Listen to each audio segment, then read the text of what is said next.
Good day, learners. Having learned what is an atom, what is an element, and some various aspects of an atom, and how the various subatoms are related, the electron, the neutron, and the proton, today I want us to continue on the same note and look at some aspects of elements. Elements usually are defined on a periodic table, and we will see in our next class what is a periodic table. However, a periodic table is divided into two: the periods, which are normally running across from left to right, and the groups, which are normally running from top to bottom. For now, that is all you need to know, that a periodic table is what defines the various elements that exist on Earth, and it is divided in periods that run across and groups that run along. The various elements usually have the capacity to form molecules. But what is a molecule? A molecule is a combination of two or more atoms in a certain arrangement and are held together by a chemical bond. That is, they result in the form of a chemical reaction. Usually, the molecules can be diatomic or polyatomic. In the case of diatomic, they are made of only two atoms. Case examples include hydrogen gas, nitrogen gas, oxygen gas, an acid like hydrogen chloride, and carbon monoxide. In the case of polyatomic molecules, they contain more than two atoms. For example, oxygen trioxide, water, ammonia gas, and methane gas. These, as you can see, the case of oxygen trioxide, or what we refer to as the ozone, is made of three atoms of oxygen, while water is made of two atoms of hydrogen and one atom of oxygen. Ammonia is made of one nitrogen atom and three hydrogen atoms, while methane is made of one carbon atom and four hydrogen atoms. What are ions? Another aspect of elements or combination of elements. Atoms are divided into two: positively charged ions that are known as cations and anions that are negatively charged. If a neutral atom loses more than one electron, it becomes a cation. If a neutron gains more than one atom in a chemical reaction, it becomes an anion. This mainly occurs during chemical reactions. For instance, in a chemical reaction that forms a combination to form what we call as salt, sodium that has got 11 electrons and 11 protons will lose one of its electrons to form sodium ion, that sodium cation that is positively, that has got one positive charge. Chloride, on the other hand, that has got 17 protons and 17 electrons, will gain one of the electrons from sodium to get 18 electrons, and this is what results to as sodium chloride, what we commonly refer to as salt. The types of ions that we have, apart from ions being divided in the form of the charge they have, that is, they can be positively charged, that is cations, or negatively charged, that is anions. They can be monoatomic or polyatomic. In the case of monoatomic, there's only one atom that is consisted, that has either gained or lost electrons. Case examples include sodium cation, chloride cation, calcium cation that has two positive charges, oxygen anion, aluminum cation that has got a positive charge of 3, meaning that it has lost 3 electrons, and nitrogen cation that has got an ion that has got a negative charge of 3, meaning that it has gained 3 electrons. The other category of ions is the polyatomic ions. They contain more than one atom. For instance, we have what we call as the hydroxyl ion that contains the oxygen and the hydrogen, and we will look at this when we will be looking at bases. The other one we have is cyanide that contains carbon and nitrogen. We have the ammonium cation that contains nitrogen and 4 hydrogen atoms. Then we have got the nitrate that contains nitrogen and 3 atoms of oxygen. Let us have a small self-evaluation on what we have learned so far. We have got an aluminium cation.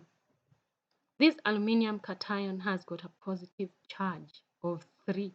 So how many protons, electrons does it have?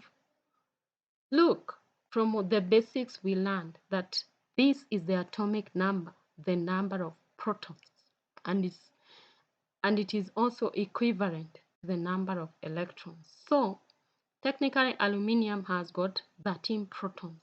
However, it has got a charge of 3. If it has got a charge of 3, it means that it has got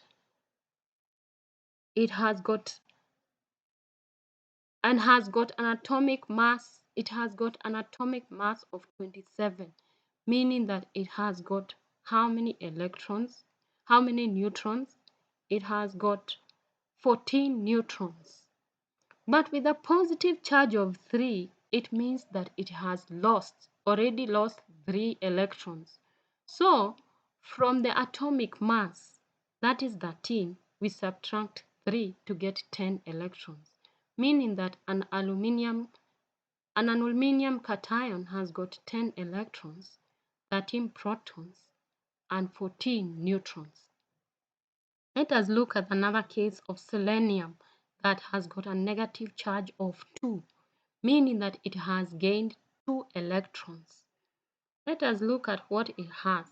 From its atomic number, it means that usually it has 34 protons and 34 electrons, and has got neutrons that are 34.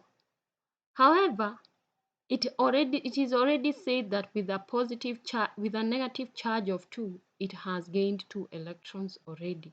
Therefore, 34 plus 2 is that it has got 36 electrons. Remember what we said, the difference between cations and anions. Cations have lost electrons, while anions have gained electrons. In this periodic table, of which I would not like us to discuss, it has the various periods and the various groups. Remember we said that the periods run across and the groups run along. You can see the various monoatomic atoms. They are found in group 1, in group 2, in group 6, 7, 8, 9, 10, 11, 12, 13, and 14. And also the others from 14 to 17. However, you can see their charge. They can either be cations or anions. Those that are running from group 1 to group 14 are cations, while some of those in group 14 to 17 are anions, meaning that these ones, for them to become ions, they have to gain electrons, while these ones, for them to become ions, they have to lose electrons. There are standard formulas and models of representing molecules. For instance, we have the molecular formula, what we commonly use. Look at the case of hydrogen. It is hydrogen with 2 electrons. The case of water, ammonia, and methane. This is what we refer to as the molecular formula. We also have the structural formula, which shows the way the various atoms have been arranged or have been combined and how many chemical bonds have been formed during the combination. We also have the ball and stick method that represents the structural formula and shows the way the various atoms have been arranged. There is also what we call as the space filling model, though it is not commonly used. So what is the difference between the molecular formula and the empirical formula? A molecular formula shows the exact number of atoms each element have, while the empirical formula shows the simplest whole number whole number ratio of an atom in a substance. The molecular formula shows the exact number of atoms within a substance, while the empirical formula shows the simplest form. For instance, let us look like the case of water. Water has got 2 hydrogen atoms and 1 oxygen atom, and so it's its empirical formula. It is the simplest form and the actual form in which water can be arranged. However, let us look at the case of a carbohydrate. This is the chemical formula or the molecular formula of a carbohydrate. However, its simplest form, which we are referring to as the empirical formula, is represented as this. It has got 1 carbon, it can have 1 carbon, 2 hydrogen atoms, and 1 oxygen atom. That is the ratio which can be found for any item to be called, any formula of a substance to be called a carbohydrate. It must meet this ratio. And so is the case of hydrogen, and so is the case for these other molecular formula. Let us look at ionic compounds. Ionic compounds usually are a combination of cations and anions. Their formula is the same as that of an empirical formula, and in total they have got a 0 charge. For instance, when we were looking at the case of sodium chloride, which we said is commonly called salt, this is its ionic formula. The sodium, we said, usually in its ionic form, is that it loses 1 electron to become sodium with a positive charge, while chloride usually gains 1 electron to become chloride anion.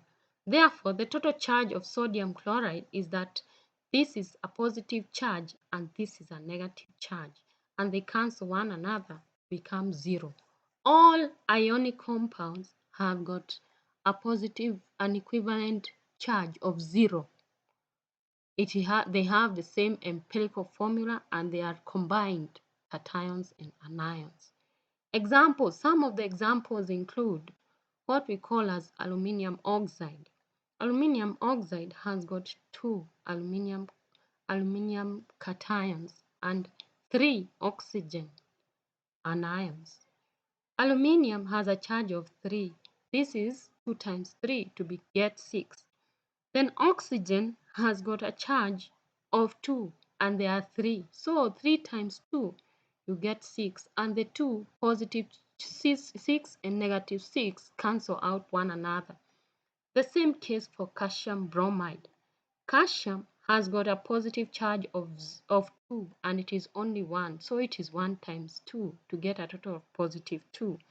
Bromide, on the other hand, has got a charge of negative 1 and there are 2. So it is 2 times negative 1 to get negative 2. Positive 2 and negative 2 becomes 0. This confirms what we have said, that ionic compounds have got 0 charge because the cations and the anions, their charges cancel one another. Then there are what we call as polyatomic ions. Polyatomic ions are consisted of more than one type of an atom. For instance, ammonium, it has got nitrogen and hydrogen. Sulfate, it has got sulfur and it has got oxygen. For example, thiocyanate has got cyanide and it has got sulfur, and the same for all these others, including chromate, dichromate, chlorate, bicarbonate, carbonate, sulfite, nitrate, nitrite, and hydroxide, among others. So, how do we know that the chemical nomenclature of any ionic compound? Often, an ionic compound is a combination of a metal and a non-metal. And we will see this when we will be looking at the periodic table. Which ones are the metals and which ones are the non-metals when you look at the periodic table. And an ion, that is a non-metal, we always add the term IDE on the element name. For instance, barium is a metal combined with chloride. The ionic compound of what we get is barium chloride. See the IDE that we added. The same case, potassium combines with oxygen to form potassium oxide. Magnesium combines with hydroxide to form magnesium hydroxide. Potassium combines with nitrate to form potassium nitrate. And the same case for iron and chloride to form iron chloride. The same case for these, and the same case for chromium and sulfur to form chromium sulfide. For this case, I want us to look at the IDE, the added IDE that shows that it is an ionic compound. However, when you look at some of the ionic compounds, is that their metals could be having a different charge. For instance, in the case of iron can either lose 2 electrons or 3 electrons. When it loses 2 electrons, it is known as ion 2. And when it loses 3 electrons, it is known as ion 3. Once they combine with chloride, as the charges try to cancel one another, we form ion 2 chloride and ion 3 chloride. Remember, it is as a result of, remember we said that for ionic compounds to be formed, the positive and the negative charges must cancel one another. Therefore, for iron to lose 2 electrons, the chloride must accept them to get chloride 2. And for iron to lose 3 electrons, the chloride must accept them so that the charges cancel one another. And that is the difference between ion 2 and ion 3 chloride.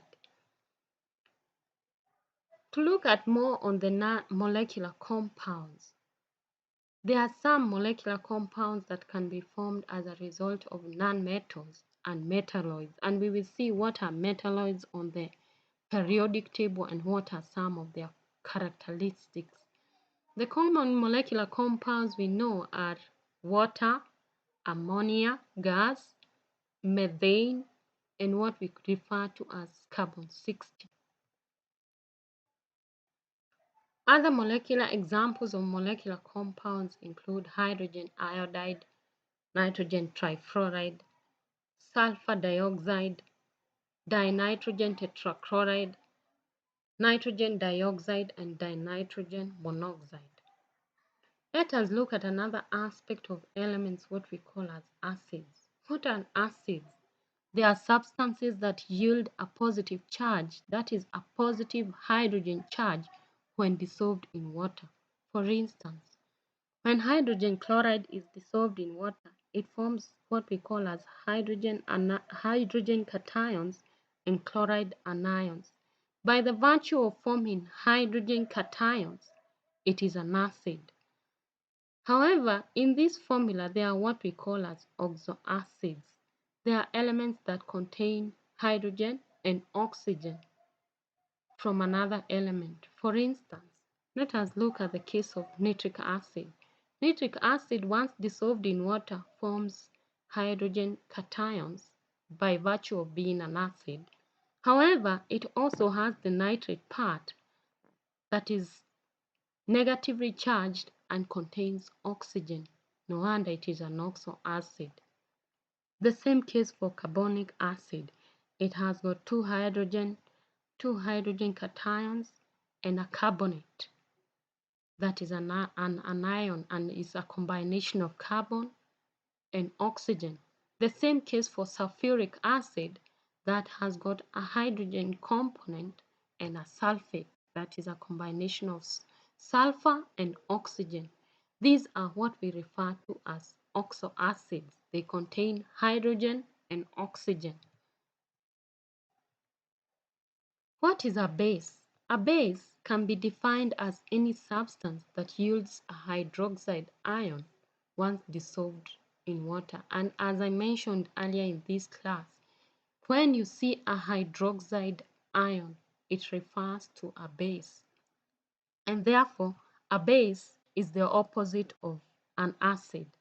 As we said, an acid forms what we call as hydrogen cations, while a base forms what we are calling as hydroxide and ions once dissolved in water. Examples are sodium hydroxide, potassium hydroxide, and barium hydroxide. That will be all for now. In our next class, we will delve into more details about the periodic table, what are its characteristics, and the elements within the periodic table. Thank you.